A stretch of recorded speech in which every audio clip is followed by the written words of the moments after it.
Okay, excellent. So, again, thank you for coming out for the concert. I really appreciate it. Yeah, that hall is good for organizations like ours. It has a good price. It's center in town, and it's easy to get to. And even people who want to take like public transportation, they could take it, eat there. There's plenty of parking. The problem, of course, is the sound. Yeah. So, no place is perfect. But, alrighty. Oh, here, why don't you use this guy? It's a nice one.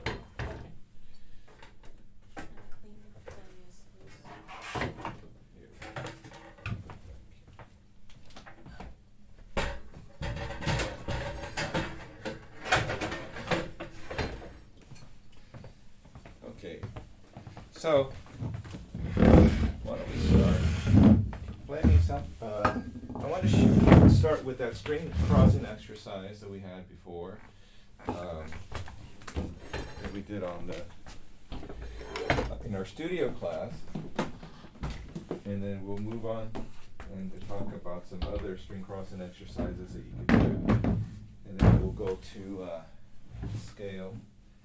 And then we need to talk about a solo rep for you. I'm ready, I'm tired of scales. I know.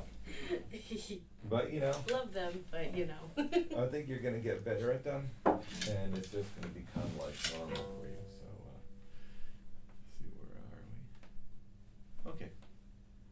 So, let's see, where are we? Okay. So, can you play your A for me?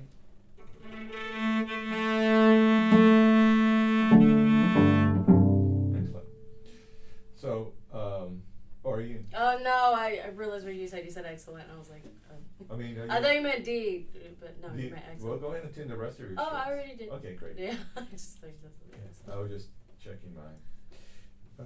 So, I use this rubber band. I was gonna ask you. Because a lot of people use like a rubber tubing, right? Right here, ever seen that? Mm-hmm. And I always find it's like too thick. This bow is already very thick. Yeah. And so adding a rubber tubing, even if it's a thin one, I don't know. I've only used a rubber tubing just for this area for my thumb and not for the rest of it. So I don't really like it to have anything extra. I think it, just in general, for me, I didn't like it.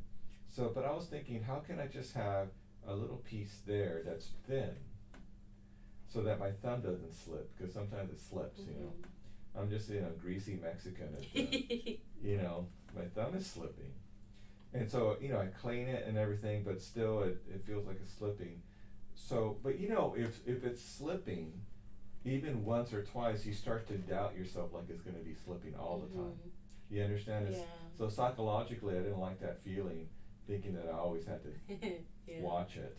So I put this on, and this is kind of like homemade, because I'm thinking there could be a better version of this that's like just here, like just around here, like a smaller rubber band. And all we need is just that spot. Like if you hold it, you'll see that it's like just enough. Ooh, your bow's light. I need a new bow. Oh, really? I want one. Yeah, I feel like mine is. I don't like my bow. Well, there is a company called Arcos Brazil, and so they make really fine bows at a lower price. So their bows are like 500 to 1,000, and they're wood bows made in Brazil. But they're a company, and they don't have like an individual name on them. Of course, they have bows that cost like 3, 4, 5,000. But these are a good price for the quality, and I would recommend to get one of those, because of course you could get something else, carbon fiber or in some other kind of bow, but those are the bows I recommend the most, because the quality and the price are a good match. And even some professionals are using them as their second bows. So, right now Sam Strings has like several of them. The cool thing about Sam himself is that he's a cellist, so he tries them all out. Yeah. And he say like the guy brings 100 bows, he'll try all, like, let's say 50. He'll try them all and then choose the best, like 5 or 7 he likes. So he has a good taste. So anyway, think about it. Like Christmas present. Exactly. Exactly. This is expensive. Think about it. Yeah, because I've been like ever since last year. I'm like it's just ugly, and like I was like gonna rehair it, but then I moved, so I couldn't. I understand. Yeah. So let's do our little thing. So remember, we're going to go across the strings, and the point is to learn the curve of the bridge and learn how to move in a continuous fashion all the way from the C to the G string. So placing your bow right in the middle, Okay. on the middle of the bow, middle. Oh, middle. Yeah, but on the bridge. More on the bridge. Yeah, right on the bridge, and just to feel the curve of the bridge.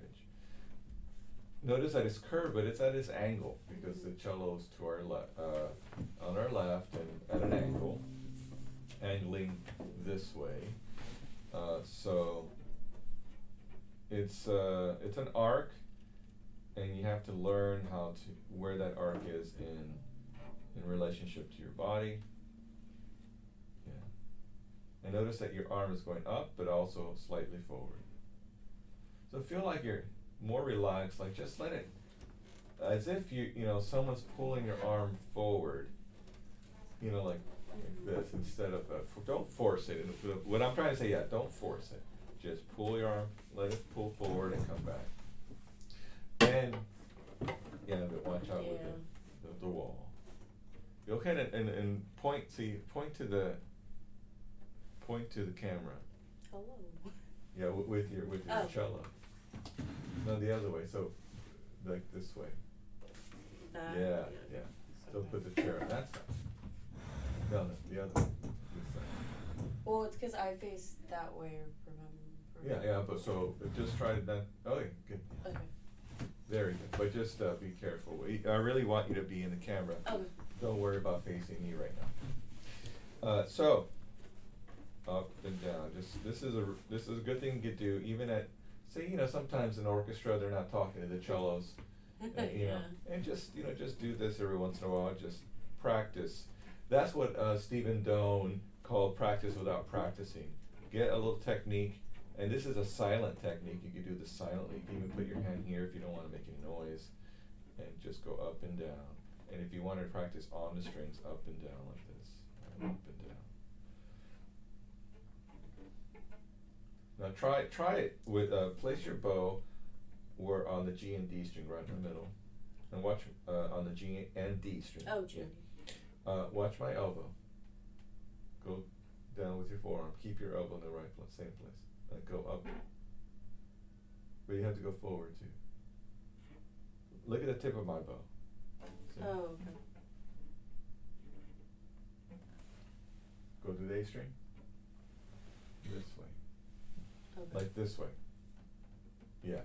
So now, keep your elbow on the G and D string level. Go to the middle of the bow. Now keep the G and D string. Make sure both are the bow's touching both. Now keep your elbow in the same location. Lower your forearm. Now go forward and up for the A string. And your elbow's basically in the same location. So this helps you to understand the forearm movement. We have the whole arm movement, and we have the forearm movement. So when you're playing, say, just like string crossings between one string to the other, like G to D string, you could adopt a position, like say I'm playing down bow on the D string and up bow on the G. Down bow on the D and up bow on the G. Oh, watch out, my elbow. Yeah, because I have a very bad habit, and that's why, like, I was going to talk to you about this. When we have, like, fast passages, especially with string crossing, I struggle because I move my whole arm, and, like, I know I'm moving my whole arm, if that makes sense. Well, here's a good guide. If it's a slow, andante, romantic tempo, it's okay.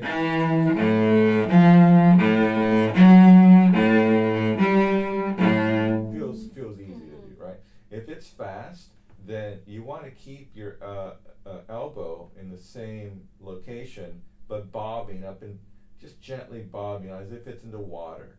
Think of it like, like one of those little buoys in the water. It's bouncing up and down, but you basically see it. So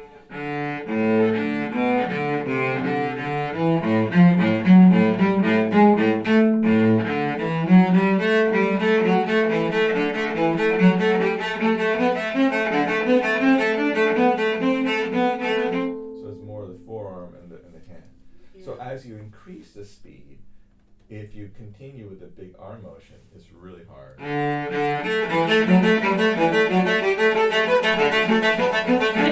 Your whole body starts to move.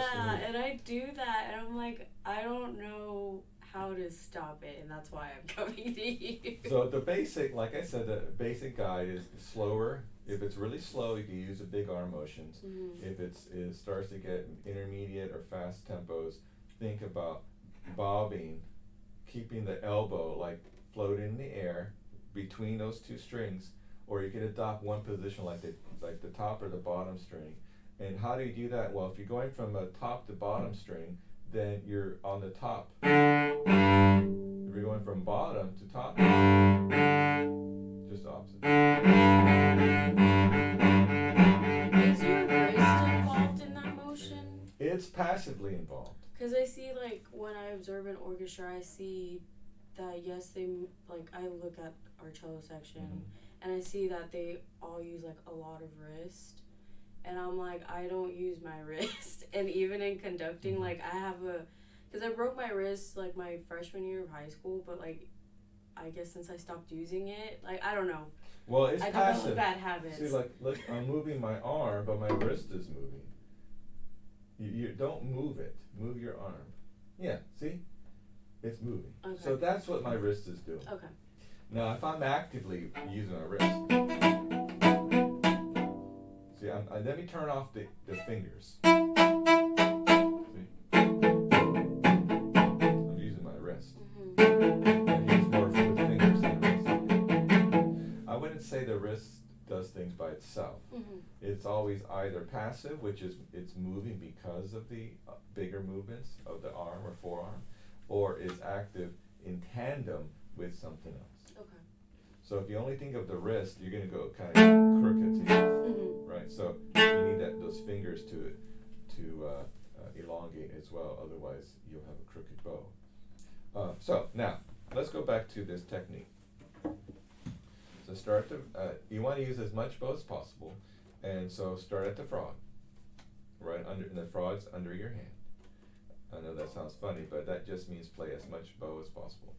So let's just start by going from C to G, and don't worry about the tempo. You just look at my bow; it just gradually moves to the G string, and whatever happens, happens. Meaning, don't anticipate; just let the G string start ringing naturally as you move over there like this.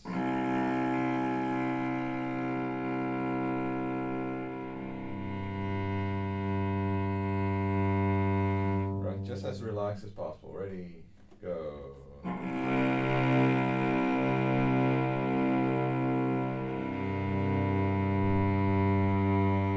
Good. So one thing I would recommend is every string has like 3 sides. Let's just say the right, the top, and the left.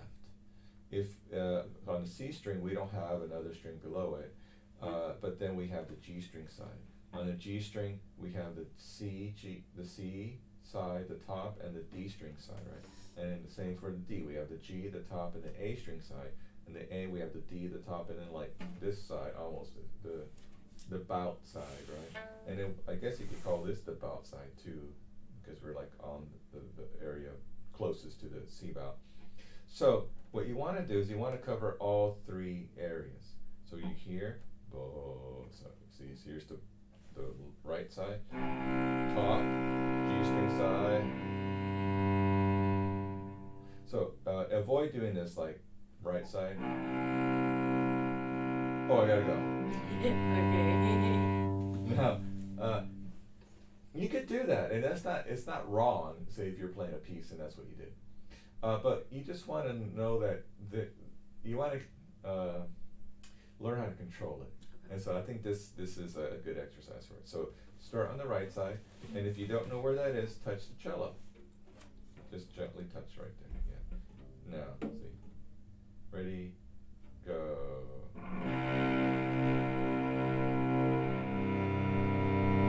Now make that speed going from C to G. Make the movement even. What I mean is, watch the tip of my bow. Not like this, like. You know what I mean? So watch again. See. Go.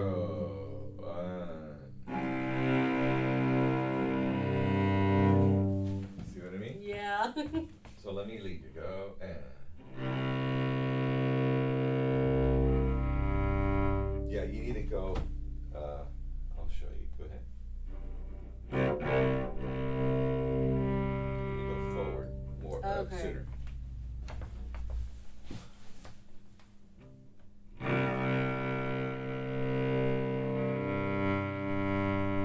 Yeah, again, not bad. Actually, that was the right direction.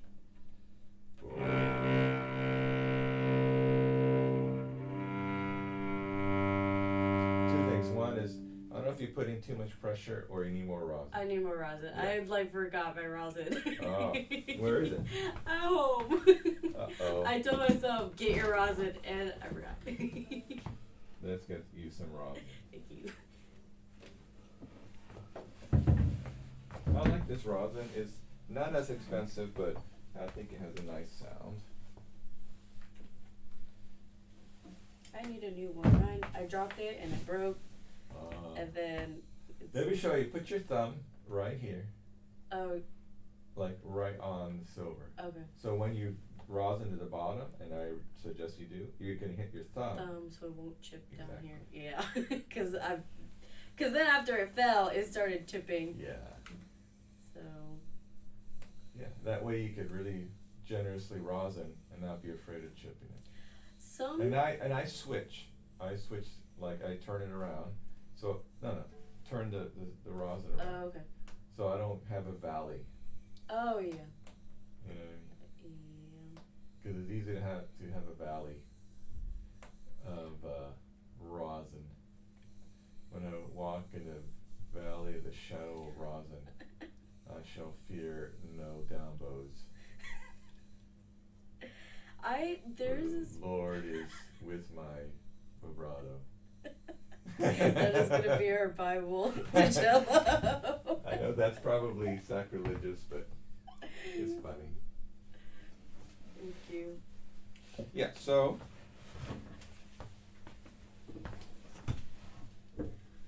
there you go. There was this bass player that told me that you could take the black stuff off with toothpaste, and I'm like, he was drunk all the time, so I don't believe him. You can clean it. I'm afraid. I want to, but. You can clean it. Here's another thing you could do. I've shown you all these tricks today. Here is the, oops. Let's play with it a little bit. So here's another thing you could do. Let me see your bone. So we get this fine tooth comb, and a lot of times with lots of rosin, the hairs get fused together. Mm-hmm. So you could separate them out by combing them. And go all the way, see.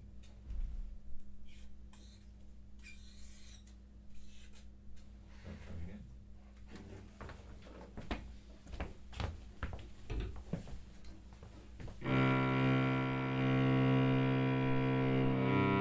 Wow, I love that. Like, it just feels a difference. It's a difference. Yeah. Isn't it?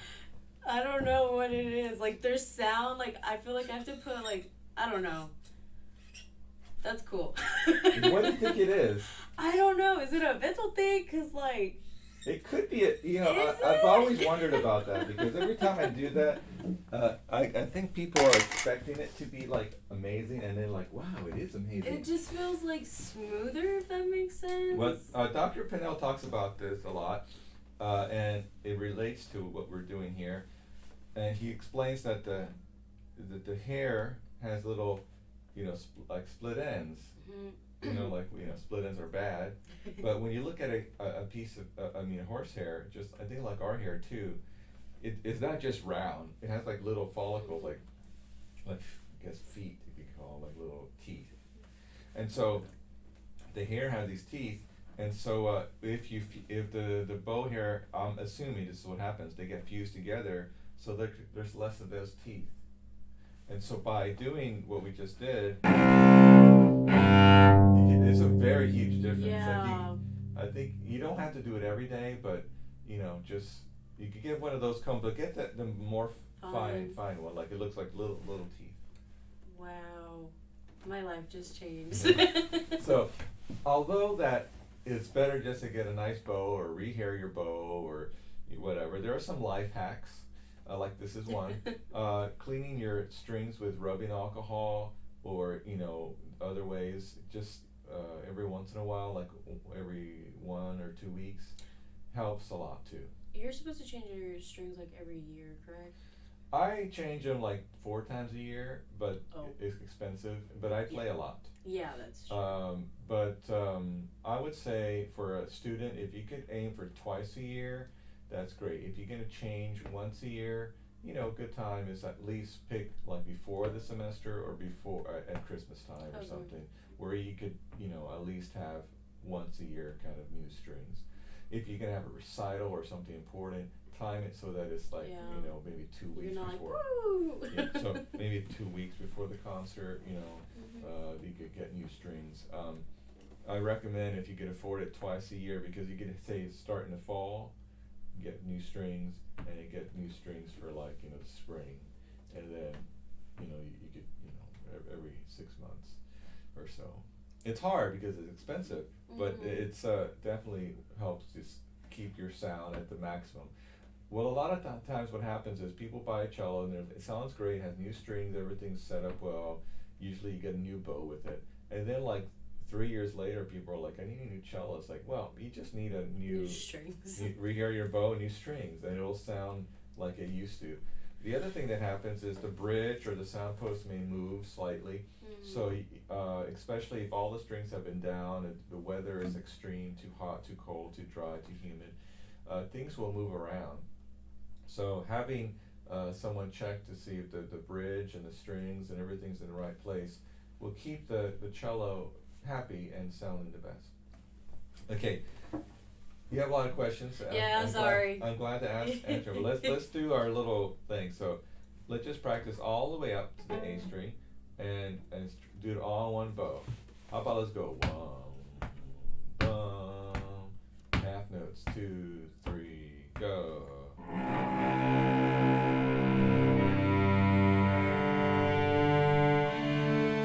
Come down. Let's keep doing it. Just get used to it.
The opposite way, meaning starting up bow.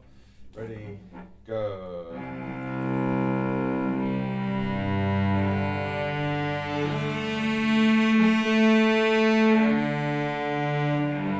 Don't be afraid of like weird sounds, just like play through them.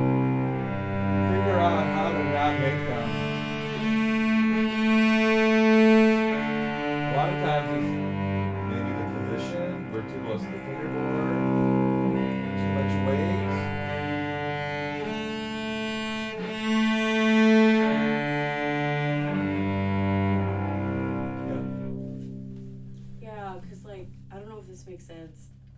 play in arches, kind of, I guess that's what we could say. And I play more vertically. I don't know if that makes sense. Well, I mean, I think because of your size, you're like figuring things out. Yeah. And you have to feel like you're stretched out. But think of a star. Can you like feel like you're really stretched out and elongate everything that you can as much as you can. Yeah. Just be careful not to hit the wall. Hi. Yeah. Yeah, you keep on moving. I know. I want you to be in there so you can see yourself. Okay. Okay, so now let's play a scale. Which one you want to play? Just pick one. We don't have to play all of them, but pick one you think is challenging but good. A flat, A major. Which one? We'll do A major. Let's see if I remember it. Okay. Let's just with two slurred. 1, 2, 3, 4, 1. Go.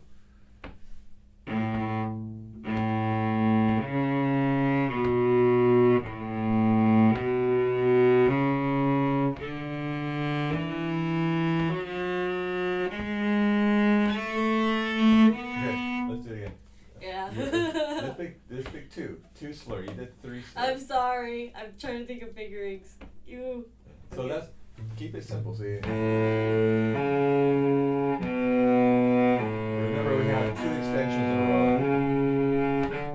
And 1, and then 1 2 1 2 1 2 3. So 1 3 1 3 1 2 3 1 2 1 2 1 2 3. Wait, go back. 1 3 1 3 1 3 1 3. 1 3 1 3. When I get to the A string, like, I know there's patterns, but like I cannot see them sometimes. I just like need to sit down and write everything down. I don't know how to. Yeah, there are a couple of ways to think about it. One is just go in order. A major scale is 2 whole steps and a half step, and 3 whole steps and a half step, and it just keeps repeating. If you need any help, you just try to remember the song. Whole step, half step. Whole step, half step. Okay. I taught 5th grade strings one year, and I made up that song for the kids. Gosh. But here's the thing: if you just know how it's made, it's like 2 whole steps and a half step. 3 whole steps and a half step. So let's take G major. Whole step, half step, then whole step, half step. You understand? It's very simple. Just 2, half, 3, half. Say it. 2, half, 3, half? Yeah. Okay. 2 whole steps, a half step. 3 whole steps, a half step. Okay. Okay. Let's practice this with one finger. Okay. Place your finger on E. On the D string, okay? Go whole step. No, play. Whole step. Whole step. Half step. Whole step. Whole step. Whole step. Half step. Okay? Freeze. Shake your hand out. Drop it anywhere. Just go. Okay? What note is that? On the A string. Play A string. A string. A string. Oh. Ready? Go. Whole step. Whole step. Half step. Whole step. Whole step. Whole step. Half step. Play by the bridge. Yeah. Okay. Okay. Do you see? Yes. It's very simple. Now, besides knowing what the notes are, the solfege, the name of the note, we know that these are half steps, whole steps. Next is what the fingering is. So we have 3 kinds of fingering patterns, basic ones. We have 4 finger patterns, all whole step, whole step, half step, whole step, extension. We got 3 finger patterns, half steps, all whole steps, whole step, half step, whole. Then we have thumb position patterns. The basic ones are the 4 of them. Number 1, thumb position pattern 1, whole step, half step. Number 2, whole step, half step, whole step, half step, whole step. Number 3, half, whole, whole. And number 4, all whole steps. There are other patterns like for example, half step, whole step, half step. That's one that we do a lot. And there may be a pattern where you have like an extension between thumb and two, like a minor third, and then some other thing up here. So, but the 4 patterns that I showed you, 1, 2, 3, 4, are the basic ones. If you just play really well these 3 major patterns, which are the 4 fingers, right? This one, extension, 3 fingers, right? This one, this one, this one, this one. And then the thumb position patterns, right? If you just know those, you're pretty good. I mean, you're pretty good at the cello. I mean, if you're going around and you just know where you are. Okay? So, I mean, I tell my high school students, is like, just learn these patterns, you'll be good. But what you're having trouble with is seeing the note, seeing and feeling the extension or the pattern by looking at where the notes are. It's you need to practice that. You need Yeah, to, I think I like. do you have that Coomer book? No. Wait. Oh, this. No, not this one. I have this. Did you get the Coomer? Oh, yes, I do. Okay. Yeah, it's on so me. just sight read it. Don't look at the fingerings. Sight read it. Like, think about, okay, that's in G minor, and then when you in G minor, you realize there are 2 flats. So we have, here and here we have some extensions, and you have to go at least in this general area between 1st and 4th position and understand where all those notes are, potentially in the key of G minor. Yeah, I just. And those pieces are really short, so they're like 10, 20 measures long, very short. So you can really focus on learning that. Now go back to A major. Let's go. We have to play. Yeah. Okay. Ready? And I forgot.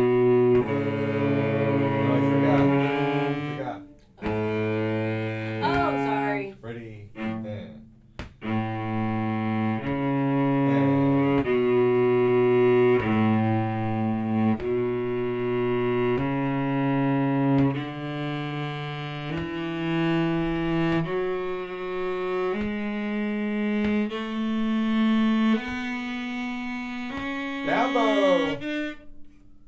Down bow.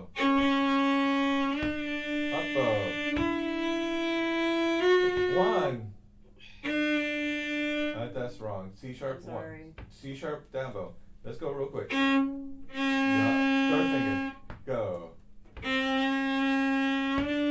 3. Go 1. No, that's a 3. That's a 3. That's a 3. 1, 2, 3. 3.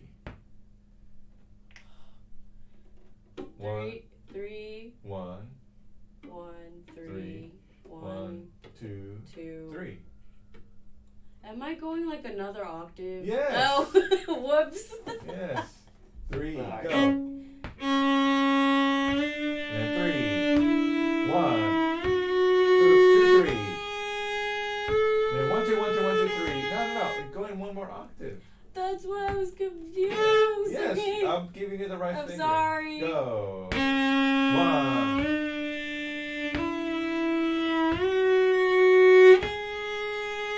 And 1, 2, 1, 2. 1, 2, 3.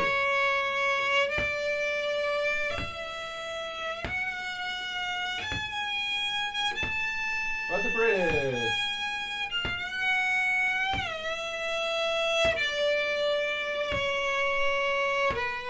3. 3.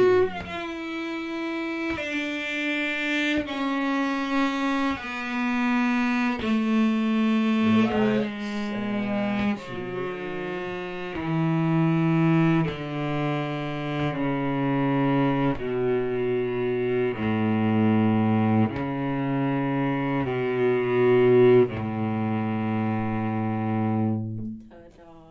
and Ta-da. Let's try again. Okay. Now it's okay to look at the music Okay. until you learn it. Okay. Do you want to open it up and just go to A major? That is not important. G, A. 3 octaves. Ready? 2, go.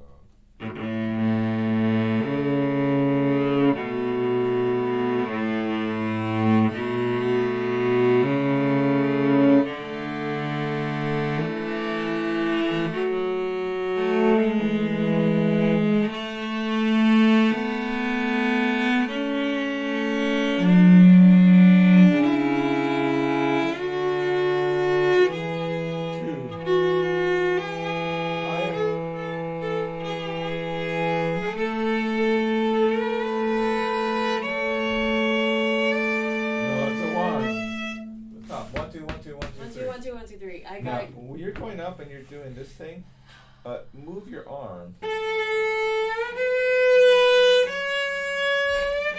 Move your arm Okay, I think first. I'm just thinking too much and not thinking enough. Okay. Start from the C sharp. That's a down bow. Ready, go. Move your so do that again. Move your elbow forward. Just move with your arm. Feel like your arm moving, not your wrist. That's good. Elbow forward. Two. Down bow. Yeah, so let's do it again. The bowing is not right. Ready? Okay. And up bow. Go. And up bow. No. I'm saying the next thing. Oh, I'm sorry. When I'm saying things, Like, it's this the next thing. Again? Think ahead. That Think is my ahead. bad habit. Yeah, think ahead. Don't. Just tattoo that on me. Think Yeah. ahead. Well, maybe. I don't know. That's kind of ironic. Like thinking ahead, and then you have a tattoo like when you're like 70 years old. Yeah, it's funny. Okay, try it. Ready? And up bow. Just move. I'm telling you, don't stop when I'm talking. Oh, Okay? sorry. And go. And 3. Lead with your arm.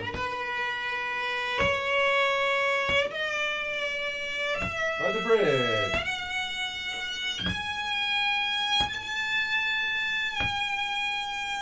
Higher. Through. No, two, sorry. 3. Use your thumb somewhere.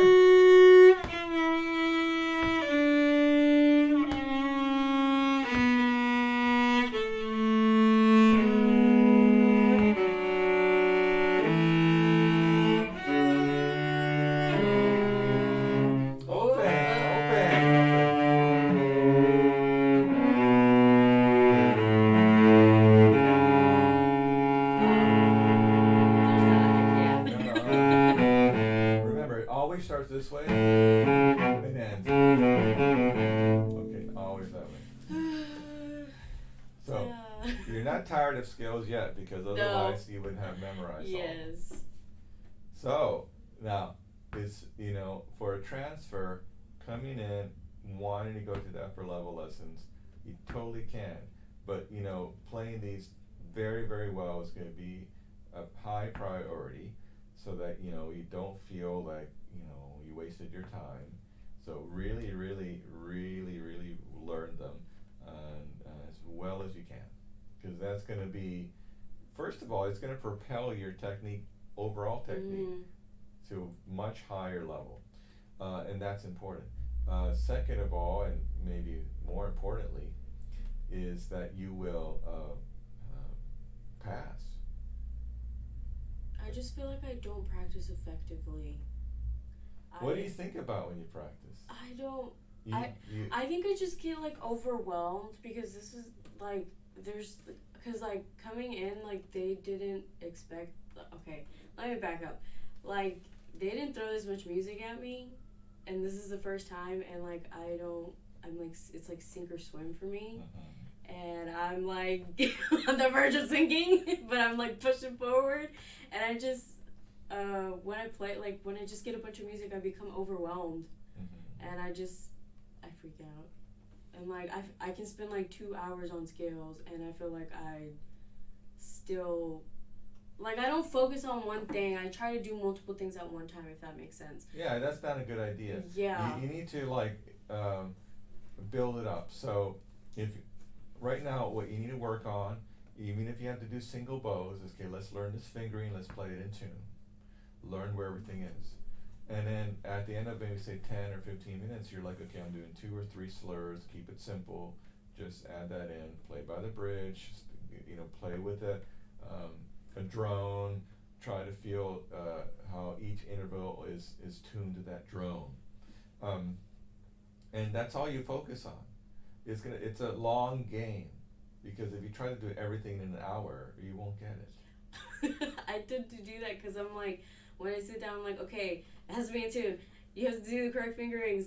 Make sure your bow's straight. Make sure this. Make sure that. And I try to like incorporate like the things that we do in lessons and like we do in studio into this. Yeah. And so I think of like, just focus on one thing. Yeah. If anything, focus on the correct pitches, the correct patterns. That's what you focus on. Because if you focus too much, you're not ready for it. You know, you start crawling, and then you start walking, and then you start running, and then you start playing like sports or dance or some other athletic thing that you can do, because you know you're getting more and more coordinated. Mm-hmm. And you know, you don't expect a 1-year-old to play soccer. You know, I mean, maybe it'd be kind of cool. It's like a little YouTube videos, like my 1-year-old's playing soccer. Yeah. But not everybody's that coordinated, and it's rare. So, and you know, kids need time to develop. And that's what's happening now. The best thing you could do is focus 1 hour simply on like playing each note perfectly in tune with long tones. Like I'm talking like.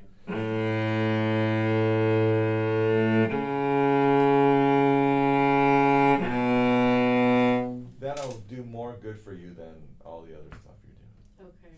Now I'm giving you a lot of information, and when you look at your videos, and I recommend you do, write down the steps, and then write down the most important thing you think you should work on. You shouldn't have to, I'm giving you all the steps, but because I think you're mature, you can handle it, and you can write it down, and you can take notes.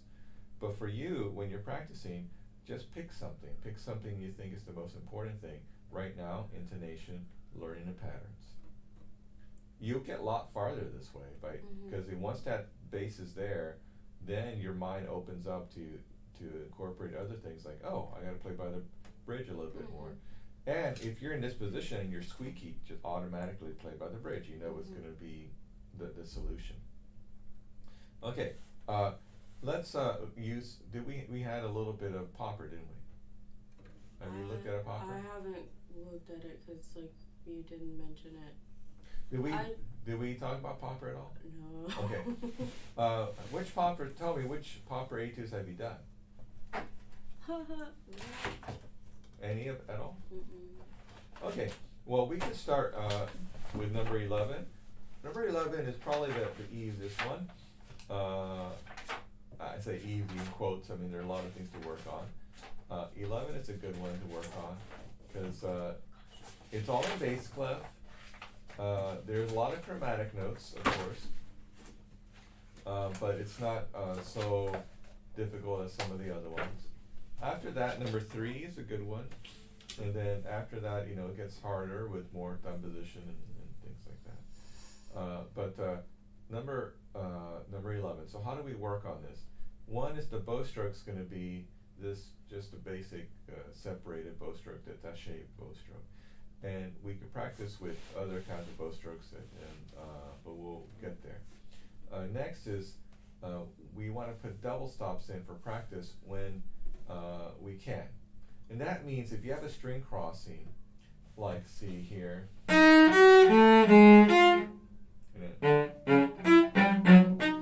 so the A and D string notes, you could, even though we're crossing strings, we could practice certain of these notes, certain ones of these notes as double stops. See? And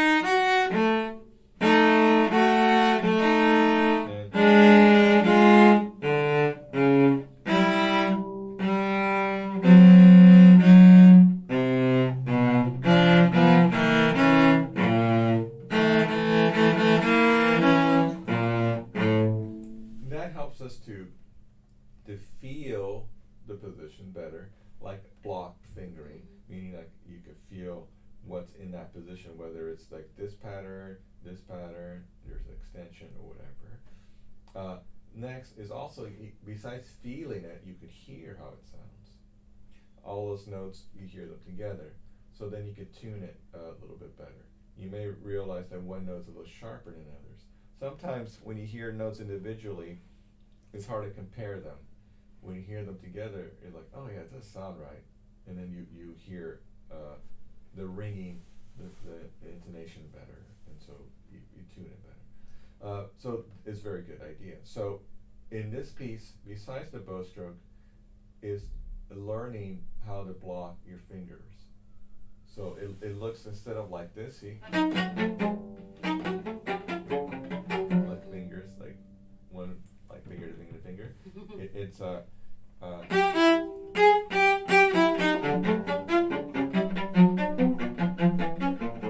it looks like just a block going a block to a block, a unit to unit to unit, instead of, see, in here we have 2, 3, 1. So, you know, we're playing like 3 or 4 notes per position. So we're, instead of learning like 4 positions, we have 1 position. You see, and that's what's going to help you in this piece. Now, you notice all in bass clef, and we have these big string crossings over several strings, and this is where that forearm technique that we talked about is going to be.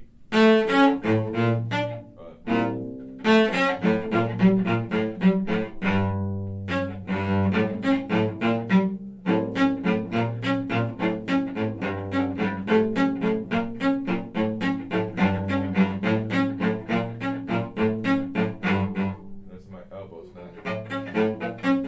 not moving too much. It just bobs naturally up and down, and then I'm using a lot of forearm.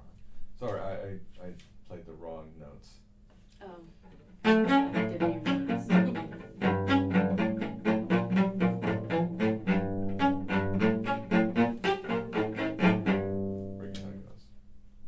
Next is, I like Professor Dunham, our bass player. She says this thing called wait for the wait. So as you're playing, initially, you want to play with very slow bows and read each note. Like say, every note, every 8th triplet is like a quarter note or a half note, something really slow. Here are a couple ideas. One is don't stop.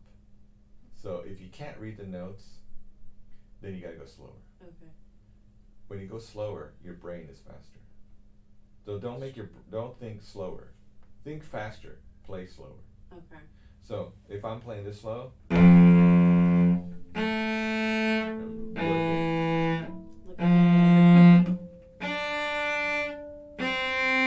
now within this slow tempo, you're placing the bow, waiting for the weight, making sure that the weight is in there, and then you can kind of wiggle your string right and left if you're unsure. Now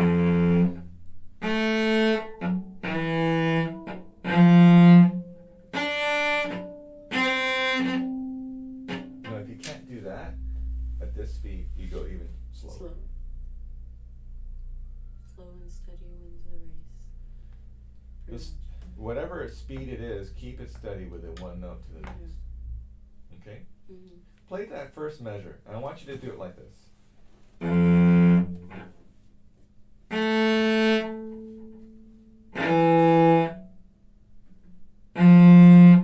So don't look here, look at the page.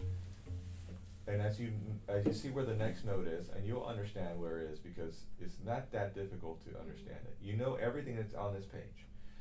Now, but how about go, play, ready, and wait, go, wait, go. No, you have 2, 1, wait, ba, ready, set, go.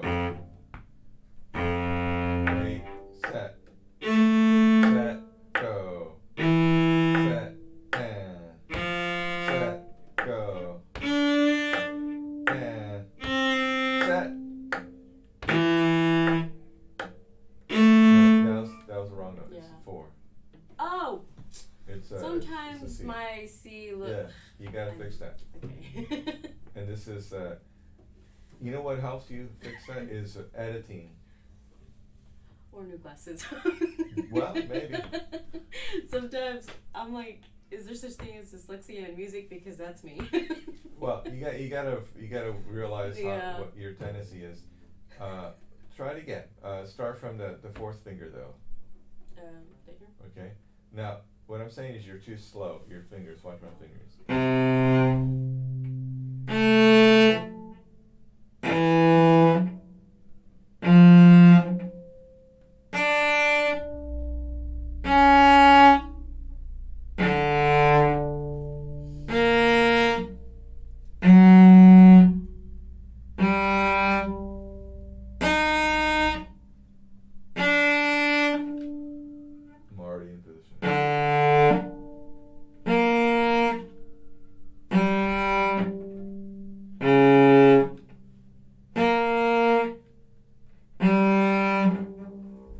Understand? I'm moving faster. Move faster, play slower. So, finger, bow, finger, Finger, bow. I was doing bow, finger, I think. Yeah. Okay. Where do we wait? Well, I think I want to see what time it is. Yeah, we're already out of time, so we should move on. But you're gonna practice this, so now you have something to practice. And I want you to practice this, and of course the scales. Next week, I want you to play all the G string scales, Okay. major and minor. Okay? So today is the 16th.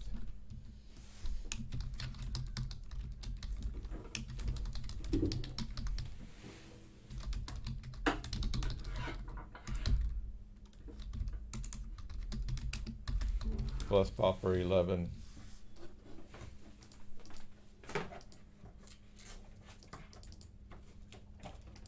Okay.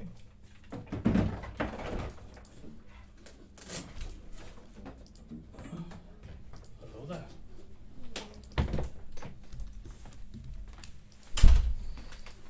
Okay. Thank you very much. Oh.